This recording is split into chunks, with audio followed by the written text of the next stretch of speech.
Hello, everyone, and welcome to David and Jeff's Survivor Podcast. I'm David, and with me, as always, is Jeff!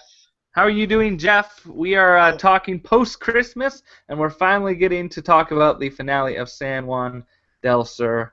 So, yes, I'm very excited. We've been letting it percolate in our minds. Yes, absolutely. You have a good Christmas, Jeff? I did. Lots of family, lots of friends. Can't complain. Get any good gifts? I got a lot of board games and a lot of sweaters, which are my two things that I love, so I'm happy. If only they made a sweater board game. Don't even, David. My mind would explode. But I got a brand new podcasting microphone, so I'm excited about that. Hopefully you can hear me a little better now. But hopefully next year you'll get a new podcasting camera, so that way you'll look a little better. Oh. I don't think a new camera will help with that, Jeff. But I'm excited to talk about the finale. It is a long time coming. I'm ready to discuss it. But before we get to that, we need to get to our top 10 list, our last top 10 of the season. So let's first say that it is going to be the top 10 finale tribal councils. So this is a tribal council that happened during the finale of a season, but it cannot be the final tribal council. All right, so it's not the final 2 or 3, explained to the jury. And Jeff is going to be talking to you a little bit later about a special thing that he's doing with final tribal councils. But this top 10 list is of other tribal councils in the finale. So, yes. I also just realized, David, yes. I have one that is kind of in the finale, but kind of not. That's okay. I probably have it too. So okay, sounds good. I just realized that. I just wanted to make sure all was fair. Yep. Let us begin. Jeff, why don't you kick us off with number 10? Okay. I'm actually going to skip my number 10 because I'm pretty sure it's not on your list. It shouldn't really be on my list, but I had kind of a weird reason. So I'm actually going to go to my number 9 only because I can't put number 10 on the list even though I think it should be there. I have this weird cognitive dissonance. So for number 10, I'm going to pick the one that was partially in the episode before the finale, partially in the finale, and that is the reboot on Survivor Exile Island, not Survivor Micronesia, but Survivor Exile Island, because I just thought this was a great tribal council. It came down to fire, which anytime a Final Four tribal council comes down to making fire, it's always fun, and I think that it was really kind of the fall of the person that everyone expected to win.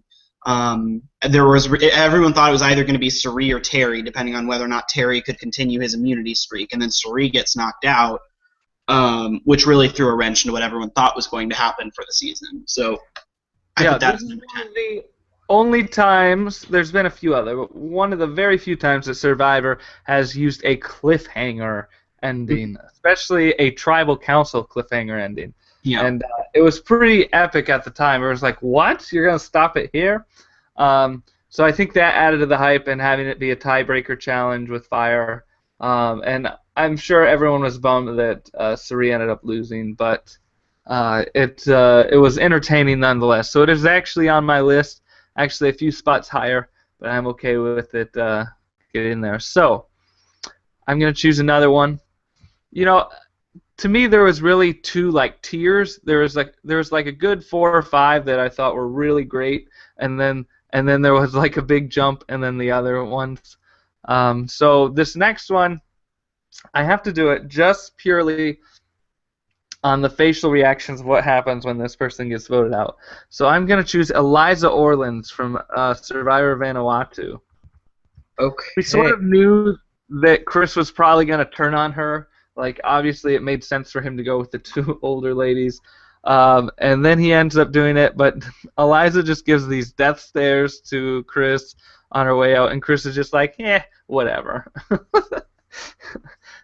And for that alone, I put it on my list. I actually had that much higher. I had it at number 3. Oh, number 3 total? Yeah. I Wow. really like that tribal council, especially for that moment where Chris is like, yeah. So, Any but other reasons why you like it? the backstory behind it is really great. Kind of Chris's kind of rise to power and sort of just betraying people for the sake of betraying people because they made him mad and he wanted to betray them. I just really like the story behind the tribal council. Yeah. It's hard for me to go back and remember, like, oh, Jeff asked this question and there was a really great answer. So the only Yeah. things I really have to go on is like the impact it had on the season, some of those really memorable moments like Chris's reaction, and then the story behind what happened. So I thought that was really high on all 3 elements, but I'm okay with it being at number 9. And I will move on to number 8, which I will say is the only final 3 tribal council on my list. And really, this is I feel bad that I cheat so often, David, but I just can't help it. This really isn't a tribal council, but it is Ian getting booted off on Survivor Palau. And the reason why I have this on the list is because of, well, obviously the way that it happened was big because they just kind of, Ian said that he would step down if Tom voted him off, and Jeff Probst was like, do we even need to go to tribal council? Tom, who are you voting for? And he voted off Ian, and Ian left. And I just thought that was a really weird way for Ian to go out, because Ian was one of those big guys, and everyone wanted to see Tom versus Ian in the final 2, even though there's virtually no way that would have ever happened if either of them had any brains. So just him going out in that way after sitting on a buoy for 13 hours, after like playing this game for 38 days, I just thought was a really memorable moment. Yeah, absolutely. And that was number 6 on my list. So I had it. It's very memorable, unique tribal council. I think it's still the only, well, other than one, the first. I think there's 2 tribal councils that have not taken place actually at tribal council. The other one being, the other one being Brandon Hance. Yeah. Oh, I thought you meant 2 others. I was like, no, 2 total. So and Brandon Hance, tribal council would nowhere near be on my list. So, yeah. So I have number 7 then. Yes. Well, this gets hard. I have my top 5, and then I have some other ones. But you could throw some curveballs here. So I want to get this one on. It's the prelude to Ian Rosenberger's tribal council, and I'm actually going to do the Jen Lyon tribal council. I thought this was a great tribal council. It's where sort of everything blows up in Ian's face. Everything comes out about the scheming that he's trying to do. Jen plays it perfectly, does everything she can to try to survive. She actually gets Tom to vote against Ian and flip on their alliance, and then it's another tiebreaker, which are always sort of intense, and then Ian ends up pulling it out and Jen doesn't. But I think that's just a great, and what has something great to say about the Palau finale in general is that it's such a great finale. You have both the tribal council are very big, impactful. So, did you have Jen on your list? I did not. It wasn't a particularly memorable one for me, but as you describe it, I remember it better. So, okay, my number 6 was actually my number 7, but I'll put it on number 6 since you stole my number 3. My number 6 is going to be another fire-making one, and this one may be memorable for other reasons. Being that the fire-making challenge took about 2 hours. So this will be the Cook Islands Final 4 Tribal Council, where Sandra and Becky could not make fire with flint, so they were given matches, and then Sandra still couldn't make fire with matches after being on an island for 38 days. Obviously a memorable tribal council for many reasons, including the fire-making challenge, and also the first time that a Final 3 is ever going to be implemented. And they know this beforehand, so it kind of, I don't know, sets the tone for the entire tribal council, I guess, right? Like, they're all kind of playing it for a final 3 rather than a final 2, which changes their strategies. Ozzy has the immunity necklace, which is, I mean, again, I talked in my last one about you want to see the two big guys go head to head, and the same is true of Cook Islands. You had Ozzy and Yule. Well, Ozzy wins immunity, and Yule has the hidden immunity idol, which for some crazy reason you're still allowed to play at the final 4. I don't agree with it, but it happened. So the audience knows that they're going to get to see the two kind of big, bad guys of the season face off against one another. It's going to be very much a brains versus brawn final tribal council, and then this is just to see who gets to sit next to them and get 0 votes. But that doesn't make the tribal council any less memorable in my mind, and I really enjoyed this one. Yeah, I mean it's it's pretty comical, and it was on my list. It's actually a little higher on my list. It was number 7. So, it was actually only 1 spot higher. It was number 7 on your list initially too, wasn't it? Yeah. Yeah. So, I'm perfectly fine having it here. So that leaves, I have spot number 5. There's the top 4 of mine are still left, and I'm hoping all of them get on. So I'm just gonna have to go with my number 4 and put it at number 5, and that is Sue Hawk. Mm-hmm. I think this was a pretty big one at the time, especially when you go back. Everyone was like, what's going to happen? We have the Tagi 4 now. And we have Kelly wins immunity again, so she can't get voted out. And then we have the tie. And then Kelly ends up switching her vote, which was pretty huge at the time. And it was a pretty big moment. And we had never really seen, I think that was the first time we saw a tie on Survivor. Yep. Absolutely. So we had this revote. So I think it was a pretty big and historic moment, and definitely memorable at the time. So I have Sue Hawk there. Yeah, absolutely. And I think you're also forgetting the fact that, or you're not mentioning the fact that tribal council really, I think, is what gave us, obviously, is what gave us the best. I can't say that with absolute certainty, but easily one of the best jury speeches in the history of the show. Yeah, everything led up to it. Yeah. Okay, well, I get number 4. Sue Hawk was my number 5, so I have 1, 2, 4, 6 left, and I'm really confident in 1, 2, and 4. I think they're going to be our top 3. Yeah. So I'm actually going to go for my number 6. I'm going to throw a Hail Mary and hope that you and I are on the same page. And my number 6, which is going to end up being the number 4, is one of the more recent tribal councils, and that is the Baylor vote-off in Survivor San Juan del Sur. This is obviously memorable because you're breaking up the last pair, which is really important in Blood versus Water. You have the Natalie playing the idol for Jacqueline move, which I think is brilliant. And I think this is Natalie's smartest move in the game. I think voting off Baylor is the single smartest thing that Natalie did in the entire game, because if she goes to the Final 4 with Baylor, Missy, and Keith, then she is going to lose, presumably, at the very worst, be involved in a tie. Because if Keith wins immunity, Missy and Baylor are voting for her. So the best she can hope for is a tie. And even then, it might be a 3-1 vote off for her. So I think that this is the single smartest thing Natalie did in the game, and it was a very memorable tribal council and worthy of number 4. Yeah, I had it at number 2. So really? I think this is a pretty huge one.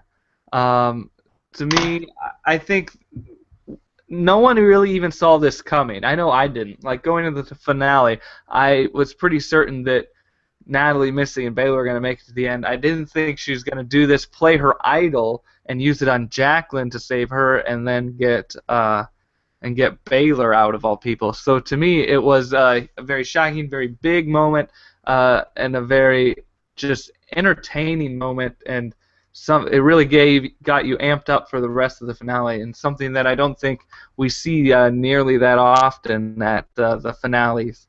Most of the time, the finales are pretty much determined. Mm-hmm. Oh, one person can win immunity and change things, but here this was just, it was a big moment. So yeah, I really liked it. Well, this is unfortunate. because I have two on my list that I think are the 1 and 2 then. Um, and I have no idea what your other one is, Jeff. See, and that surprises me because I think that my top three, or my 1, 2, and 4, are really solid, and I'm shocked that you. I don't know if you overlooked it or if you just disagree with me or what. So I'm a little anxious to see which one you left off. Yeah, I almost want you to go first. But then I have this fear of what if you pick one of my top 2. But either way, though, I'd be putting one at third. So, hey, you mind going first? Going next? Well, here's my thought. If you have 1 and 2, just put one of them at third, and then I'll put my 1, 2, or 4, my lower of my 2 left, at second. That way we don't have to break the rules. Okay. And if you make a really good case for why it should be second, we can always switch it at the end. Okay. My number 3 is a huge tribal council. Everyone was hinging on this one moment. I think it's the focal point of the entire season looking back, and that would be Yao Man Chan's exit in Survivor Fiji. That was my 4, so my 3 as well, yeah. So I thought this was a huge moment. Obviously, he made the deal with Dreams for the card. Dreams wins immunity. Is he? Is he not? Everyone was like, come on, you got to do it. And then for him to negate on the deal and then vote Yao Man out and he's gone, it was just a big, huge moment. And I think it was really one of the biggest moments of the entire season, and probably the most memorable. So I definitely think Yao Man deserves to be in the top 3 for his memorable exit.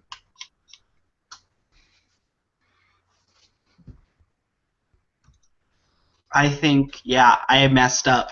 I just realized why we have a discrepancy. Why do we have a discrepancy, Jeff? I was in when I was listing them out, once I hit season 13, I went into Final 5 mode, listing off 5th place and 4th place. So can you think of who I put at number 2? No, I do not. I put Eric. Oh, Eric Reichenbach? Oh, no. Yeah, but that was not a finale. That was not a finale tribal council. Oh, no. Oh. I was like, did you have any others in your list? Only my number 10, which doesn't deserve. Let me look over the list again. I only have my number 10 as well. So obviously we know what the number 1 is. Yes. So we can agree. The number 1, you go ahead. So how about we do this? We'll talk about the number 1 and we'll bump everyone else up. All right? Okay. So Yao Man's 2, Baylor's 3, so on and so forth. And then we just pick our number 10. Okay. All right. Number 1. Sorry. It's all right. You go ahead. Or do you want me to do number 1? I just talked about Yao Man, so you do number 1. Okay. Number 1, I think easily the best finale tribal council ever.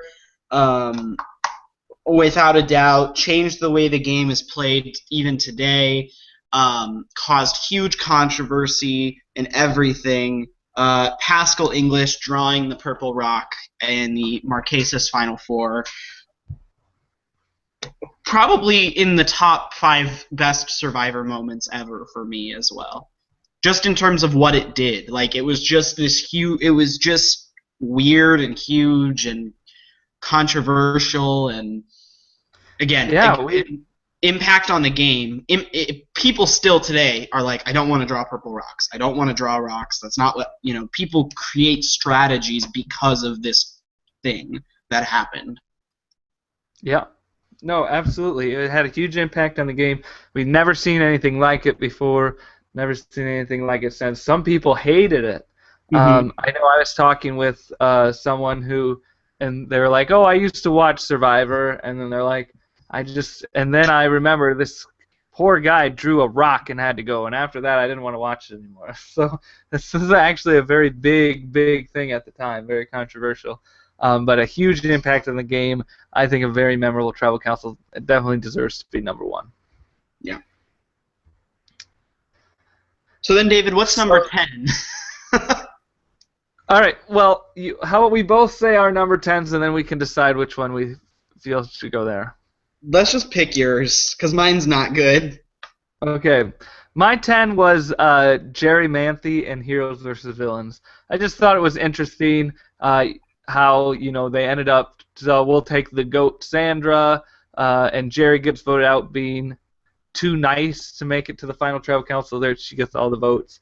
So I thought it was a very interesting storytelling from a multiple season arc, and I really didn't have anything else that stood out. So yeah, no, I think that's a really solid pick. My number 10 I had just because I made me want to put a fist through my TV because I was yelling at my TV so much, which was the Christina boot in Survivor One World, because Jeff Probst just kept looking at her and saying, like, are you not going to fight? And she's like, nah, I'm good with fourth.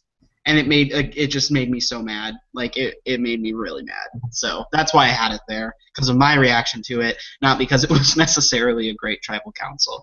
I think Jerry's a really good pick. All right. So our list: number 10, Jerry Manthe, from Heroes vs. Villains; number 9, Sari Fields from Panama; number 8, Eliza Orlins from Vanuatu; number 7, Ian Rosenberger from Palau; number 6, Jen Lyon from Palau; number 5, Sandra Oakley from Cook Islands; number 4, Sue Hawk from Survivor Borneo; number 3, Baylor Wilson from Survivor San Juan del Sur; number 2, Yao Man Chan from Survivor Fiji; and number 1, Pascal English from Survivor Marquesas. Yes. David, I'm glad we got it sorted out, because I would say for a while there we were in a bit of a sticky situation. I was just like, I went through the whole list, and I was just like, what other one is that memorable to him that he thinks is obvious? Like, was he that upset when Brett got voted out of Samoa? I don't even know. Yeah, I was just looking at it like a lot of these are just predictable and not memorable at all. So yeah, I'm glad we got that lined up. Obviously, if that was in the finale, that would have been a huge right at the top moment. So that's the thing. When you told me Baylor was your number 2, I was like, "Are you high? Like, how did you not pick Eric?" And then I thought about it. I'm like, "Oh, Micronesia was a final 2, wasn't it? That probably means the finale hadn't started yet. Crap, yeah. I'm an idiot." So. All right, but that is our list. Later on, we're going to be doing our last Survivor draft of this season, so stay tuned for that. But first, let's talk about the finale. What were your overall thoughts of the finale, Jeff?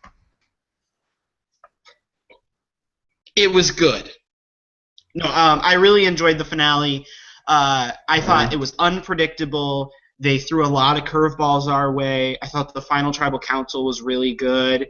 I mean, it was an 5-2-1 vote, and it was really a 5-1 vote because John and Baylor's votes don't really count in my mind. So it was a little bit lopsided for victory, but the final tribal council was engaging. It made you think, does Jacqueline actually have a chance here? They threw some adversity Natalie's way, and I really enjoyed the final tribal council and the finale as a whole. Yeah. I'll say a couple things. I was not as huge on the final tribal council as you are. I thought everything was like really fascinating up until that point. I think it was one of the most entertaining finales in the show's history, but especially in a long time in recent seasons. So the whole Baylor thing, we talked about it a little bit. That was just a huge moment to me, and the fact that we got another challenge thrown in there was pretty cool. I like that we got that as well. There were a lot of pluses for me, but that final tribal council, I don't know. I didn't think anyone had anything good except for Reed, and I didn't really like. I mean, it was just very negative, and I was not a big fan. I was like, why are you even doing this, Reed? Yeah, no, I agree that it was, I mean, not the best final tribal council ever, but I do think that it was successful in kind of throwing a wrench into things. Up until Jeremy's speech, which was, I think, second to last. Yeah. Jeremy's speech was a little bit esque of the people who are telling the jury, this is who you need to vote for, guys, don't be bitter. But he was just so, like, half-hearted about it. He Yeah, well, was that's the like, thing. It seemed like he was like in because I'm assuming that jurors obviously think about what they're gonna say, and it seemed like Jeremy kind of thought about it and was like, I'll just say whoever wins deserves to win, and you should vote for Natalie, and that's what I'll say, and I'll just come up with something on the spot. But he just seemed frustrated and like fumbling for words, and I don't know. It was, yeah, come it was on, like y'all. reminiscent of Eric Cardona's speech if Eric Cardona couldn't put words together. It's like, come on, guys, give Natalie her props. Like, yeah, Which she is really deserves sad when you were worse at something than Eric Cardona, because I don't think many people have that distinction. it. Oh boy. But most of the people, like, even now, it's been a couple weeks.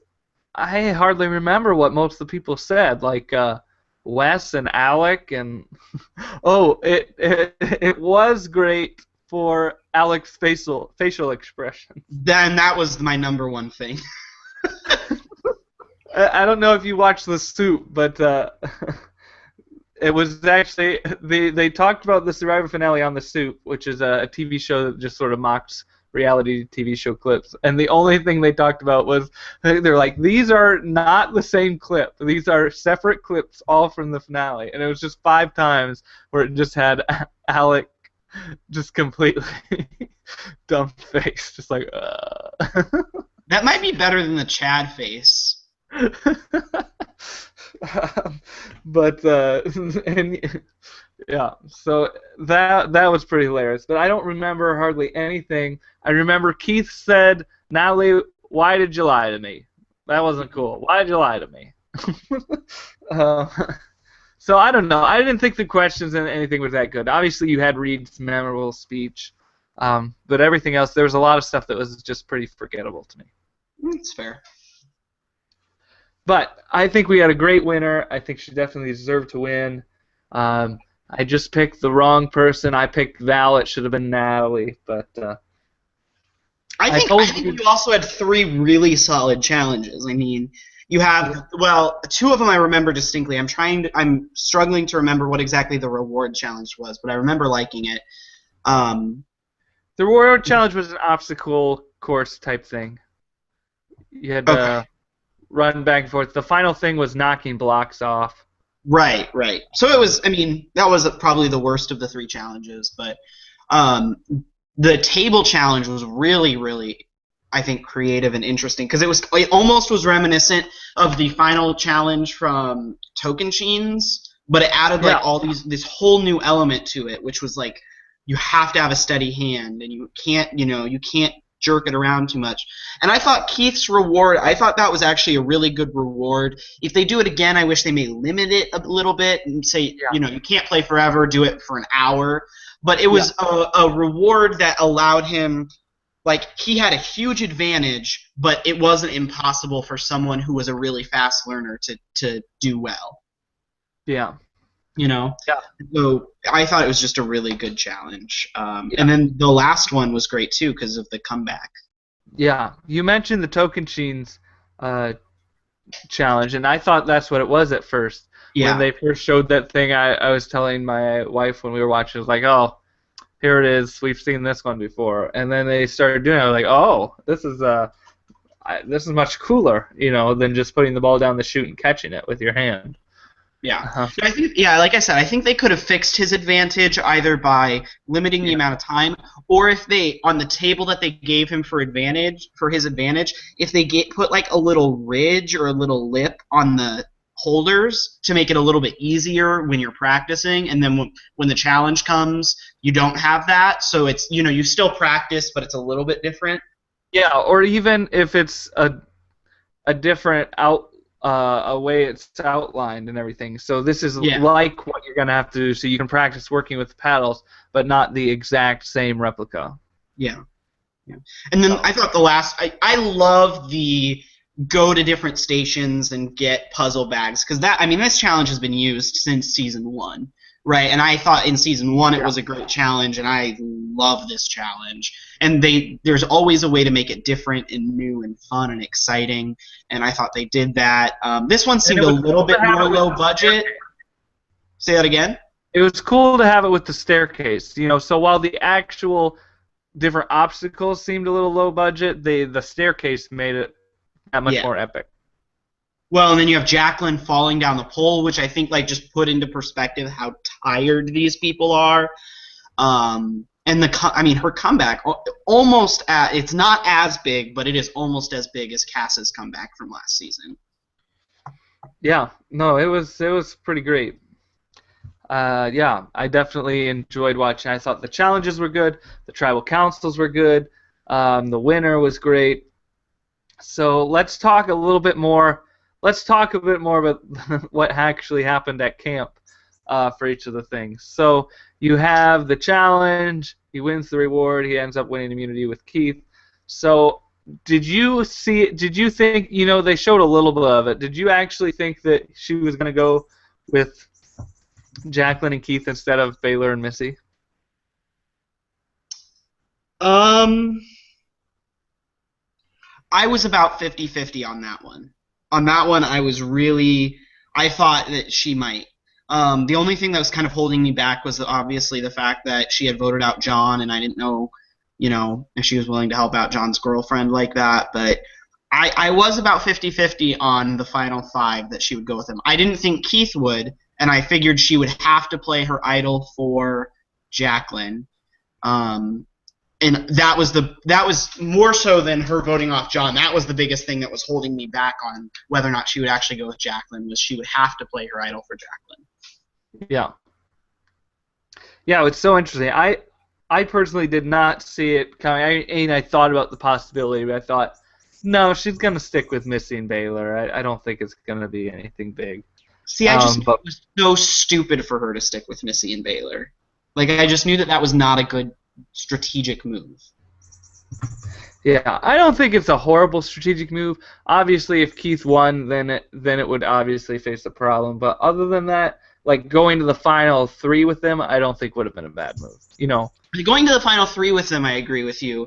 But if you're going to a challenge where it's you, Baylor, and Keith, because chances are Missy isn't going to play, and she didn't, because the Final 4 challenge was obviously the one that required them to slide down a pole. Like, if you're relying on Baylor's athletic prowess is the only other person who's helping you out, I think I would not have wanted to go into that, because I think Keith would have had a much better chance at winning. Although at this point, Jacqueline has not proved to be much stronger than Baylor. I mean, Baylor won immunity. Jacqueline hadn't been very close in a lot of the challenges, so I think it was a toss-up between them.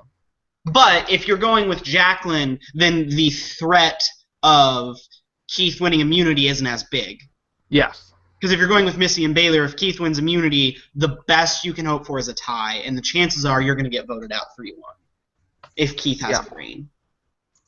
Well, who knows? Which we've figured out may not be the case. But anyway. All right. Now, what did you think? Did you think there was any chance Natalie was getting voted out at the Final 4? Jacqueline won immunity. They showed a little bit of that back and forth. Who should we get out, Natalie or Keith? What were you thinking during that time? I actually thought there was. I was actually really surprised when they voted out Keith. I thought Jacqueline was smart enough to realize that Natalie was a big threat to win the game. And I was totally wrong. Like, called it 100% wrong. Yeah. Yeah, I think everyone thought, oh, look at all the guys. They were all in an alliance with Keith. Keith is going to win. He's a likable guy. And to be fair, he would have won. It was a lose-lose situation for her. So yeah. I can't even say she made the wrong choice. There was no right choice. So she made the choice to let Natalie win instead of letting Keith win. Yeah. Yeah, absolutely. I do think her chances would have been better, though. Jacqueline, maybe not Missy. I do think her chances would have been better against Keith. Well, you saw at the reunion show that she would have got third if she went with Keith and Missy. The only person who would have voted for her was John. If raising your hands at the reunion, take that with a grain of salt. But who else would have voted for Missy? What? Who said they would have voted for Missy besides Baylor? It was Jeremy and I think Natalie. Really? Were I both, don't remember that. Oh, you're right. You're right. Yeah. Again, I don't know necessarily that raising hands at a reunion though is. Yeah, I said take it with a grain of salt, but if we go off of that, then she actually made the right decision because she got second place as opposed to third. Yeah, that's fair. So, yeah, she was just in a situation. If she wanted to win the game, John had to not give up out. And even then, I just don't think Jacqueline was ever in a position to really win the game. Yeah. So, but any other things about leading up to the final tribal council? Any other? Yeah, like I said, I just called the Final Four really wrong. I was just dead wrong, and I feel really stupid for that. So. Yeah. So we talked about the final tribal council, but let's talk about Reed's speech. We mentioned it, but didn't really go into discussion. What did you think of Reed's speech? I thought it was good. It was a little too rehearsed for me, but that's more of the speech kid in me saying that than the Survivor fan. I thought he made a really good point. He gave examples for what he was trying to say. He mapped out the metaphor he was trying to make. His argument was very clear. And again, I don't hate Missy nearly as much as the rest of the Survivor fan base does about Ricegate or anything. But Reed made a really good argument as to why Missy did not deserve to win the game. And again, gave examples, like mapped his metaphor across multiple points. He wasn't just like, you're the wicked stepmother because you were mean. He gave reasons why she was the wicked stepmother with examples and like pointed at people on the jury and was like, you hurt them, and them. You didn't treat us well. I thought it was just a really smart speech. And apparently, I think it was Josh who said this, Reed was not the only one to make a speech along the same vein towards Missy. Reed was just the one that was shown on TV. Interesting. Who else made a speech? Josh said something. I don't know. He listed like 3 or 4 names. I know Josh said that he said something, and then maybe it was. I failed to think it was like Wes or Alec, but then who else would it have been? Because it obviously wasn't Baylor. I don't remember. There were 3 or 4 names, though, of people who kind of ripped into Missy. You know, it's funny that Josh should be making a speech, because how long was he on a tribe with Missy? Like 6 days? Yeah. So, I mean, probably everything that he's really hearing about Missy comes from Reed. So... Yeah. Which is another reason why probably they didn't show it, because it wouldn't have nearly as much validity. But you also have to think that, like, Josh was protecting Reed. Yeah. No, absolutely. But, yeah, I don't know. It was, I mean, he did a good job of giving the speech. Like, it did seem really rehearsed. And I think there were people a lot more offended than I am. Like, I got that he was using it as a metaphor. Like, he was using this fairy tale illustration to prove his point throughout the whole thing. Whereas some people, I think, felt just, you know, he was calling her an evil stepmother, sort of a thing. But to me, it felt pretty, like, I just got this big uneasiness when we're at the reunion show, and, you know, Jeff's talking about how these two are such an inspiration for the gay Christians and how they show love to people, and then you talk about this thing, and then there's just still this, I don't know, bitterness between the two of them or something. It's just, it seems like, this doesn't really seem good.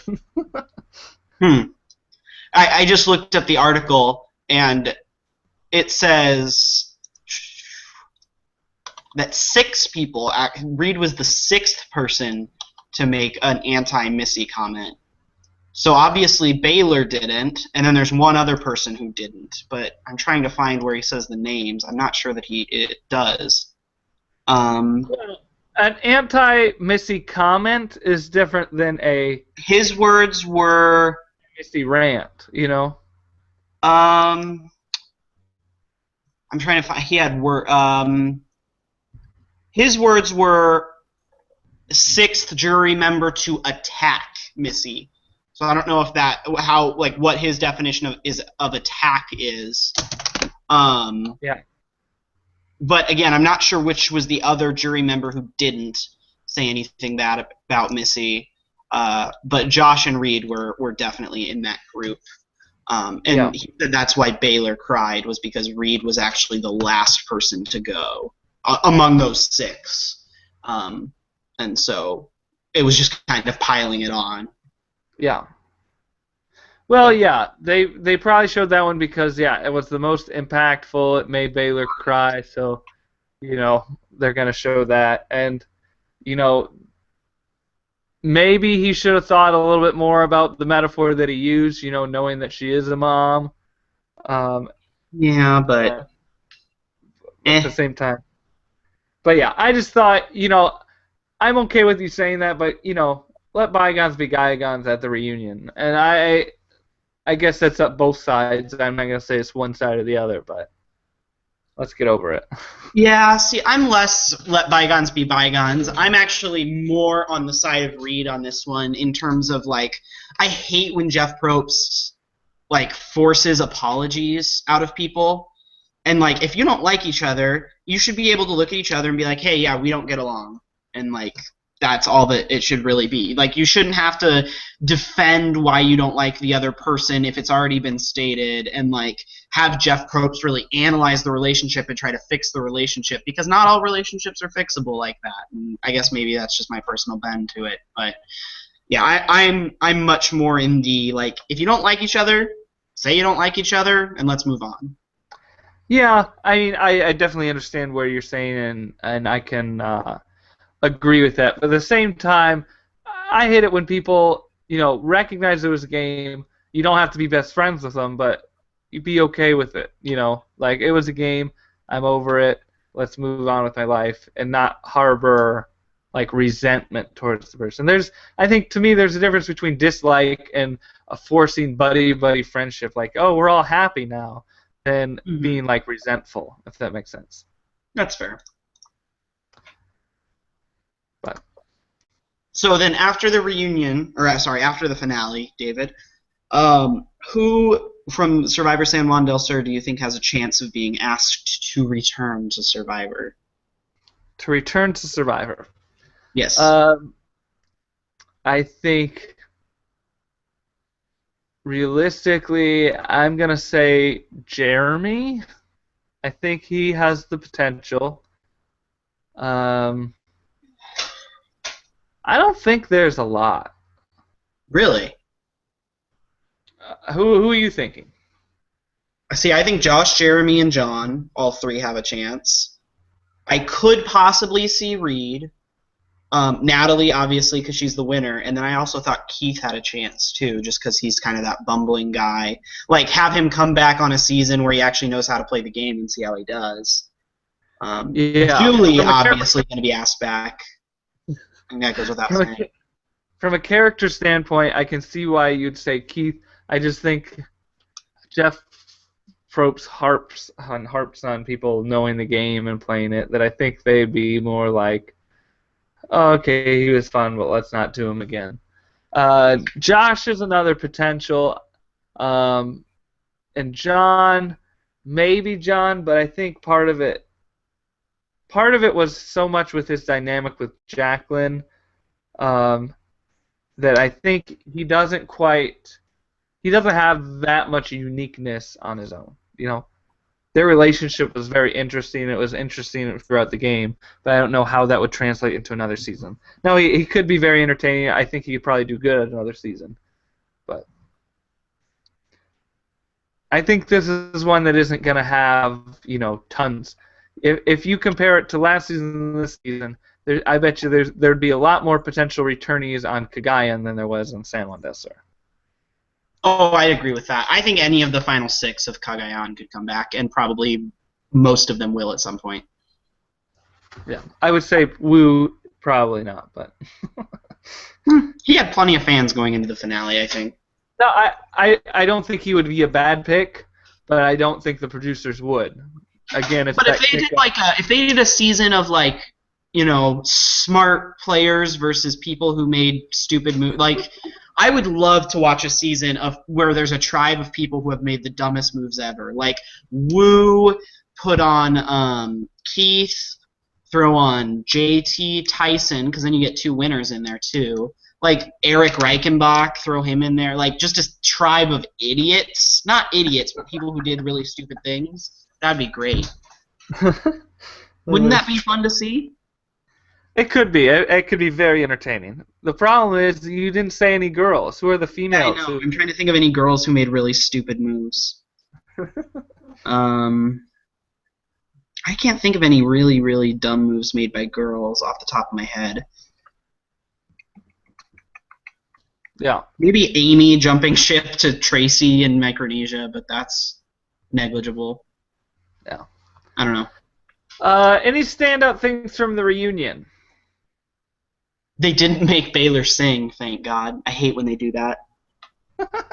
Not that she's a bad singer. It's just I hated when Chase Rice sang.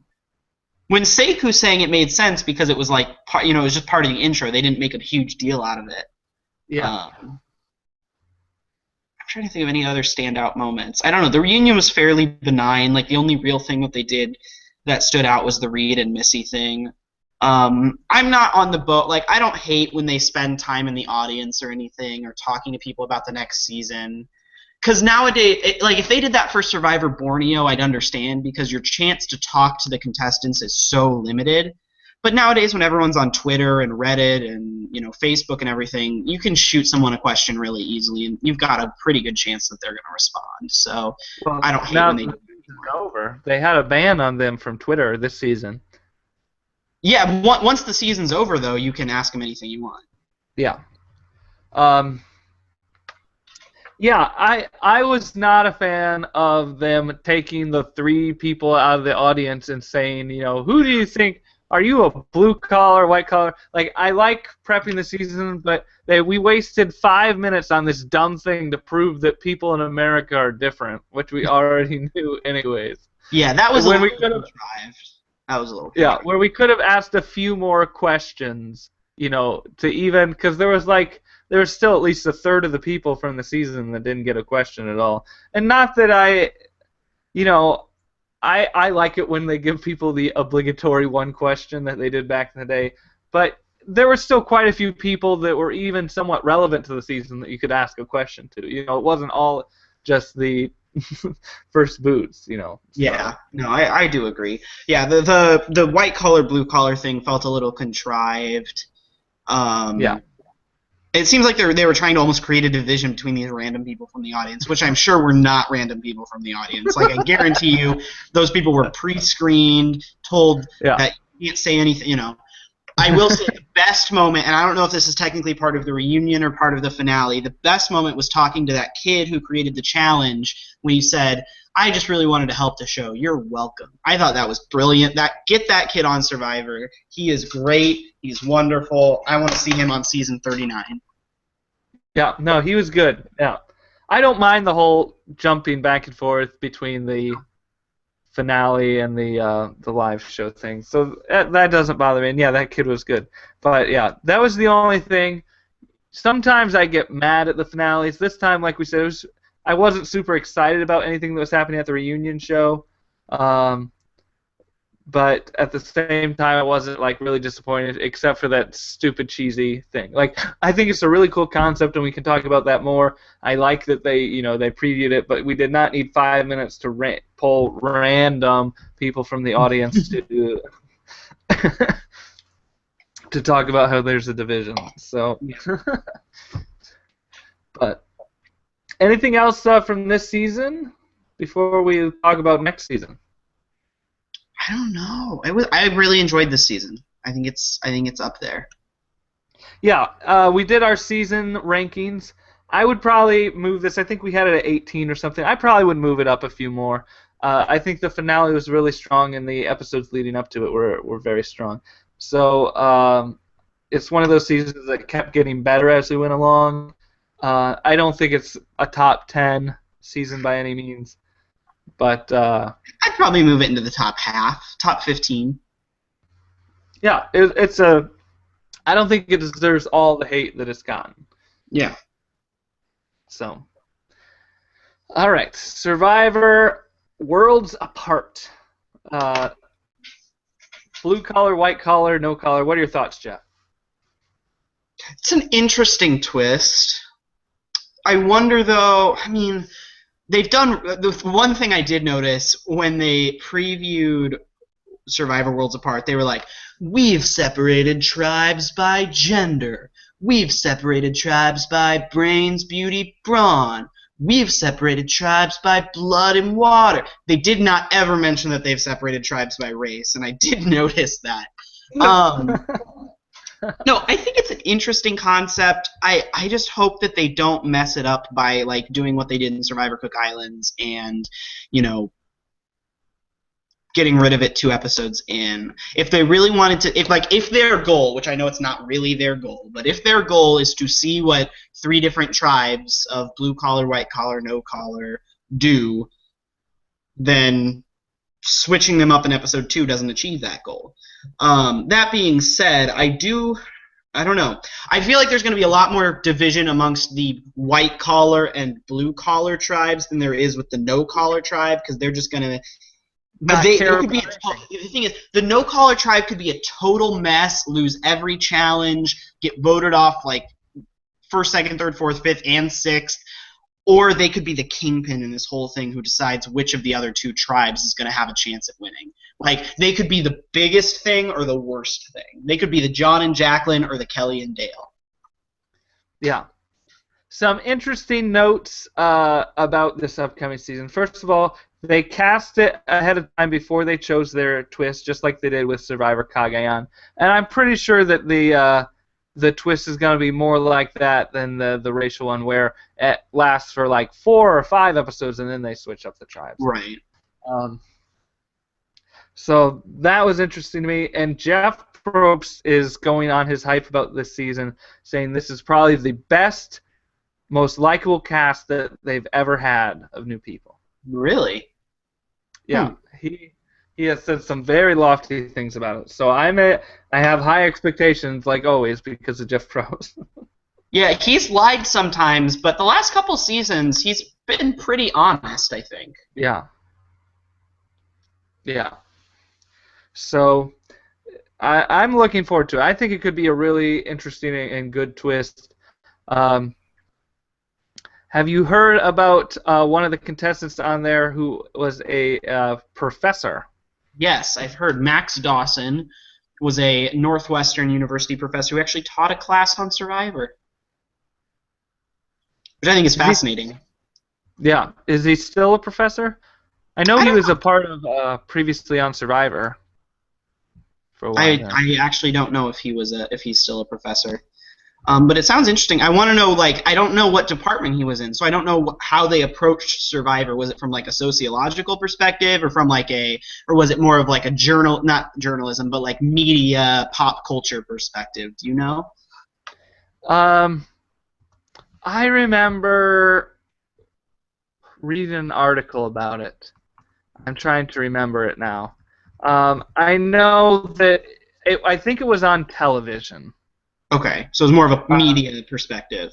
But he based the whole class with there were hidden immunity idols that could, get you past tests or exams. You present it and you get an automatic A.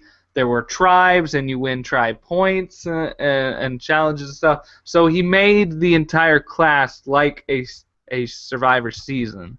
That's cool. Yeah. So, but he's a communication professor. Yeah, so I could see that go. That was probably more towards the media because I was fairly heavily involved in the communications department at my college.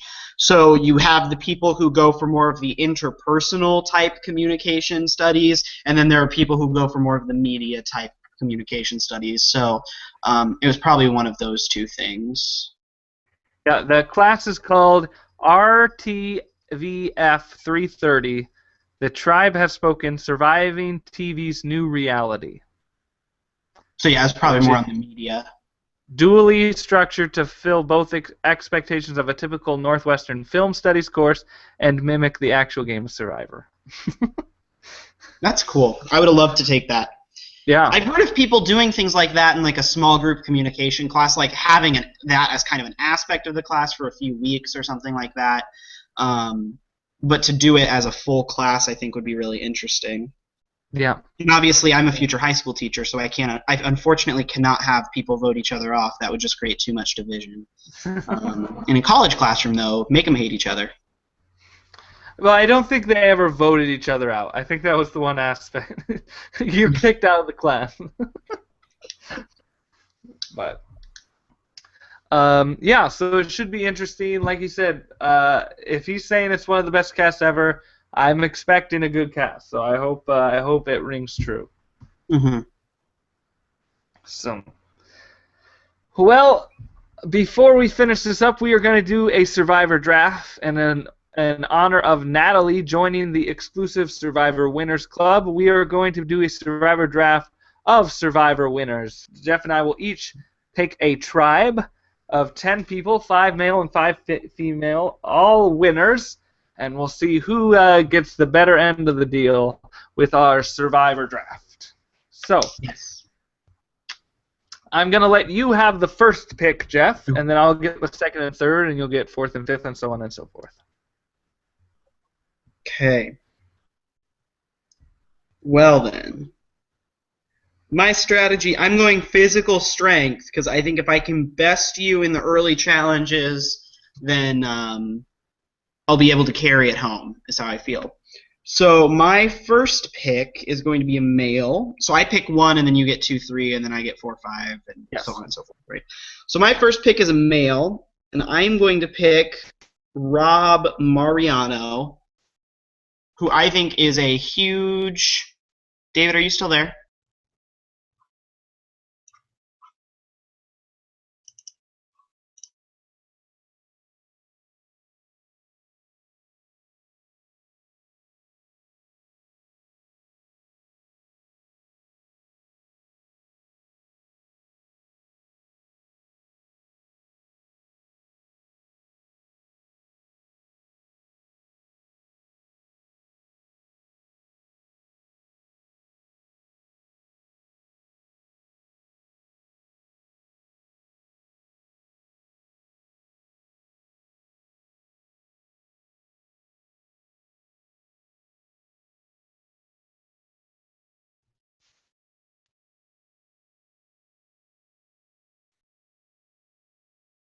David, are you there?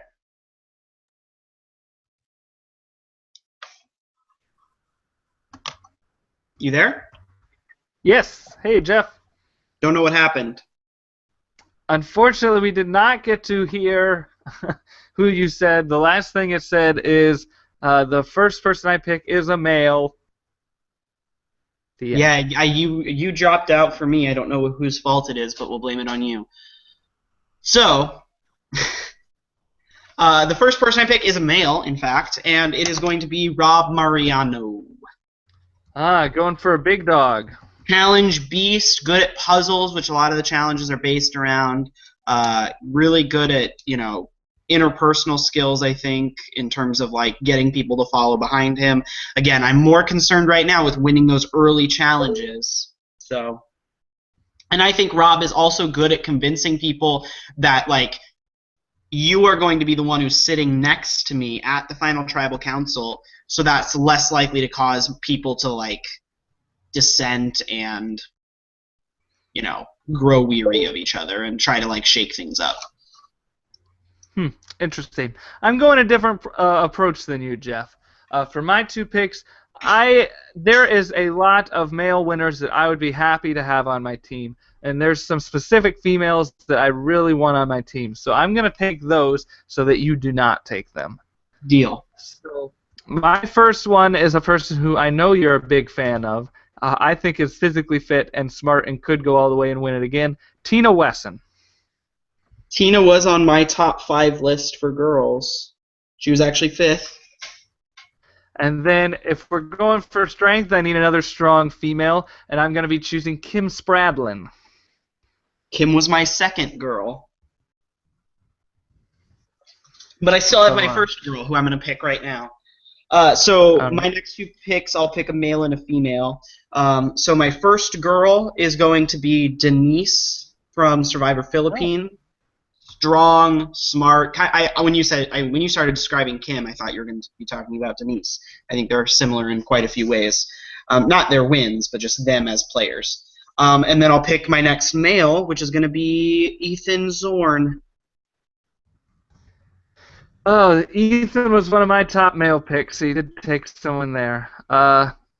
Denise was number 6 for me, a female, so she was one of my alternates. I'm surprised that you didn't have her higher. That's top 6. That's pretty good. There's only 11. There's 12. Yeah, there's 12. So top half.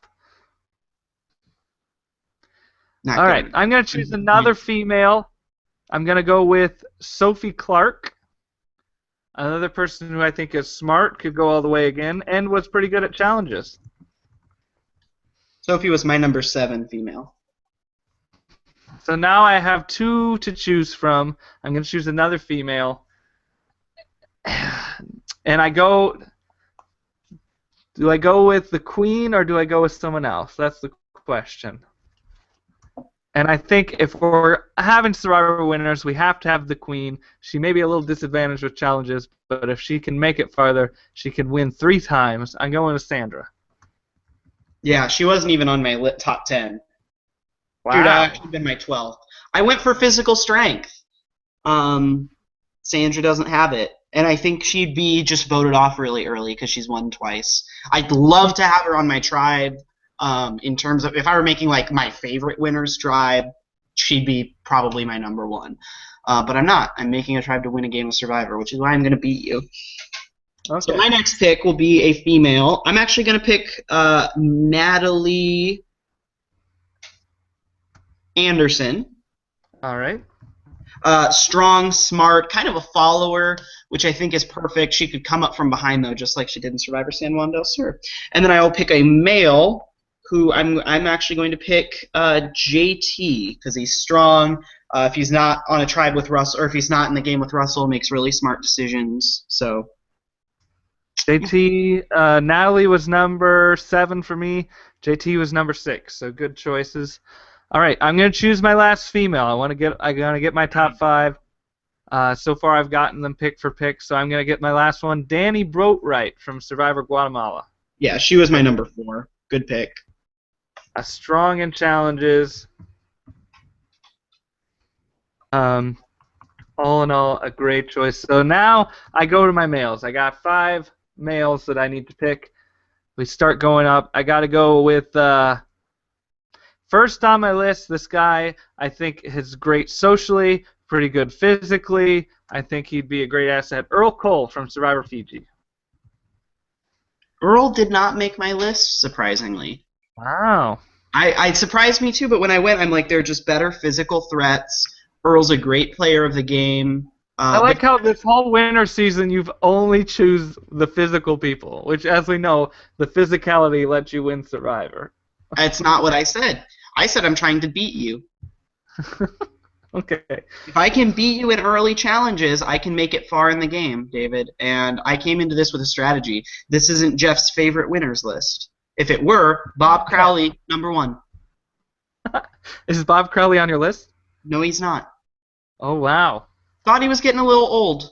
And plus, his social game was not really up to snuff, in my opinion. If I were ranking winners, he would be up there, just not up there. Gotcha. So my next male is going to be another person really great at challenges, surprisingly enough. I know. Hold back your shock, please. The other thing you've done, well, I'll pick my next male.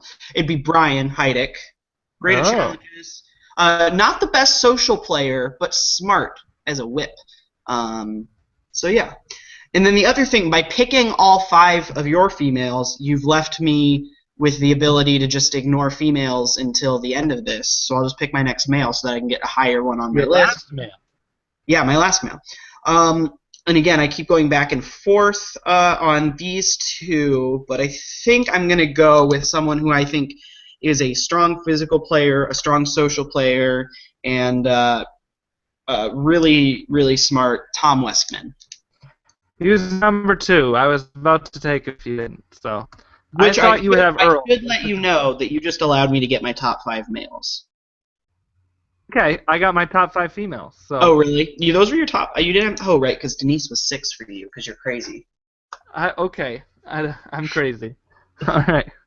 If you're going for physical strength, Denise is not the top tier. Who's the top female winner for physical strength? You think it's Kim? Kim Spradlin. Yeah, she was my number 2. So I think Denise is slightly stronger, but I can see that. All right. So I'm picking my next guys. Since you picked my number 2 and 3, Tom and Ethan, I'll go with my next ones. We'll go with some smart people who are both fairly good at challenges. We're going to go with Richard Hatch and Yul Kwan.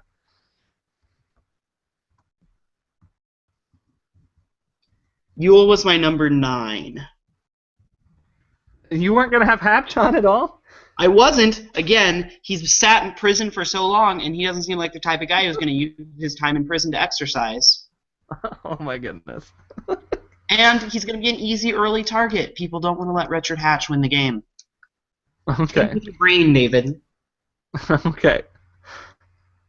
So for females, I have 2 to pick. I'm going to pick Jenna Maraska because she's a physically strong. I thought you did not like Jenna Maraska. I don't like Jenna Maraska. Okay. Who said? Didn't we? We've established that this is not Jeff's favorite winners list. Okay. I just think she's physically stronger than any of the ones left.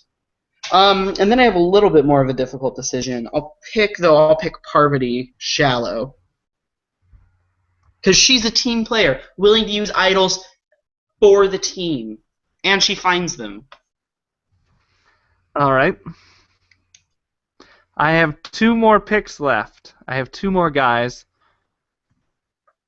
So, I'm going to take 2 people who are a little bit more recent winners, and I think that they could be good additions to my tribe.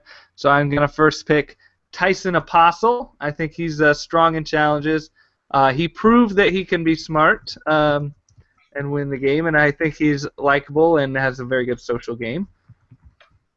And then my last one is a guy who actually didn't win any challenges, but he seemed to be useful in all of them. Tony Vlachos, Survivor Cagayan.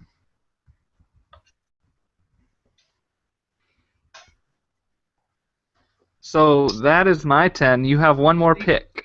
Yeah, Tyson was my number 7, and Tony wasn't on my list.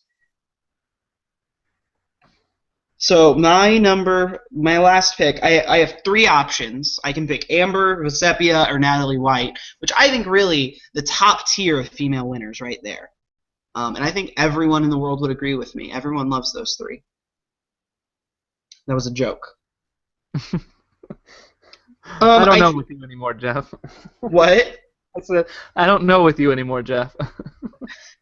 I'm actually going to pick Amber, who is adequate at challenges, more so than Vesepia and Natalie, I feel like. But the fact that Rob is on the tribe means less dissent. And I think that's going to be important, because if my tribe is going to win all the challenges, it's just going to hopefully be a pagonging, and you're going to lose. But there's also runs the risk with winners, people who know their position in the game. There could be a lot of dissent and, joining the other alliance in order to get themselves further. But with Amber, you eliminate one of the variables, I think. And so I'm going to eliminate a variable and pick Amber.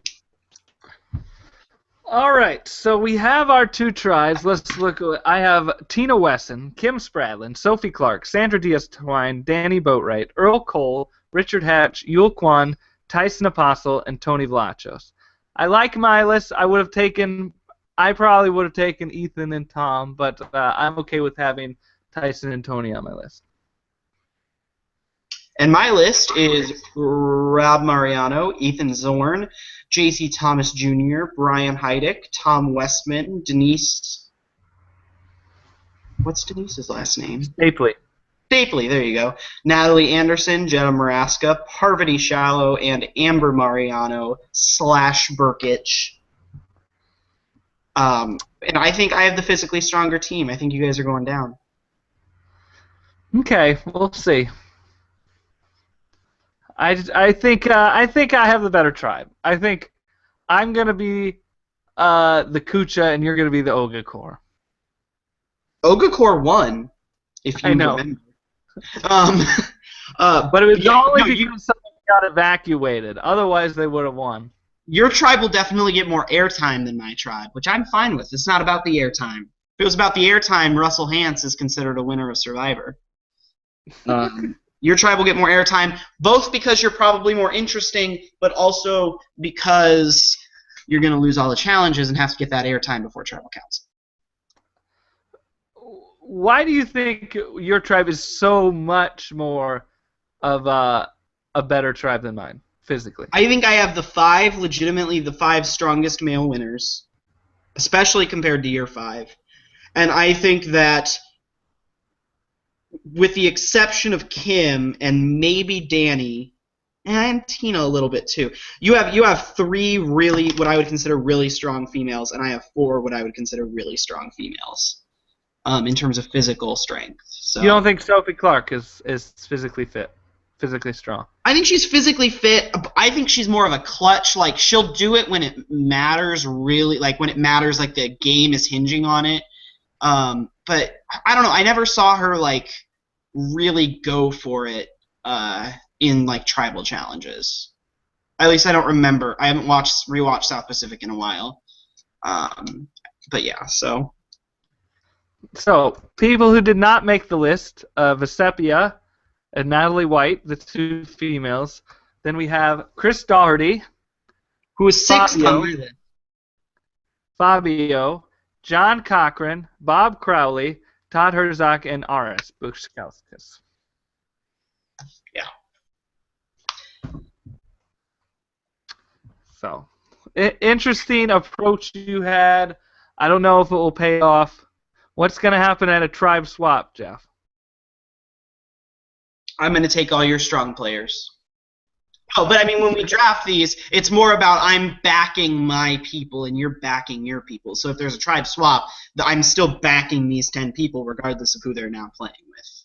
Yeah, but my people are going to outsmart your guys and get you voted out. I don't think so. I think I have some pretty smart people. It's hard to deny any of these people. I mean, they won the game, so obviously they're fairly bright. Yeah. Your people have more stupid moves on their side than my people. Okay. Like Tyson. You have JT. Crap, you're right.